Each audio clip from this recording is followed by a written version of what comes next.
நம்மகிட்ட வந்து மீனோட விலையெல்லாம் கேட்போம். சரியா ஃப்ரெண்ட்ஸ்? இம்மா இது எவ்வளோம்மா பாருங்க? எல்லாம் 100 ரூபா. எல்லாம் மீன் 100 ரூபா. எல்லாம் இது கண்ணாடி இது 3 அண்ணா பெருசு 100 ரூபாய் கொடுக்கு. நான் எல்லாம் 100 ரூபா. போட்டு எல்லாம் 100 ரூபா. 4 மீன் 100 ரூபாய். இல்லை இது இது 2 1 கூட வச்சு 200 ரூபாய் கொடுக்கு. 3 மீன் 200 ரூபா.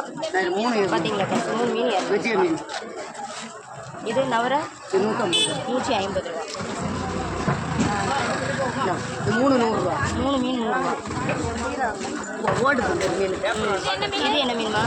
இது கடற்கரும்பு மூளை. கடற்கரும்பு சூப்பராக இருக்குது. ஒரு முள் இருக்காது மக்கள். 200 ரூபா. 200 ரூபா. துப்பு வலை எவ்வளோம்மா? இது நல்ல 100 ரூபா. ஒரு மீன் 100 ரூபா. குறவு அதனால தான் ரேட்டு கொஞ்சம். வங்கடை எவ்வளோம்மா? 3 200 ரூபா. 3 மீன் 200 ரூபா. இது எவ்வளோம்மா கிளாஸ்? வேறு 50 ரூபா கொடுக்குறோம். 50 ரூபா. இந்த வீடியோ பிடிச்சிருந்தோன்னா லைக் பண்ணுங்கள், கமெண்ட் பண்ணுங்கள், சப்ஸ்கிரைப் பண்ணுங்கள்.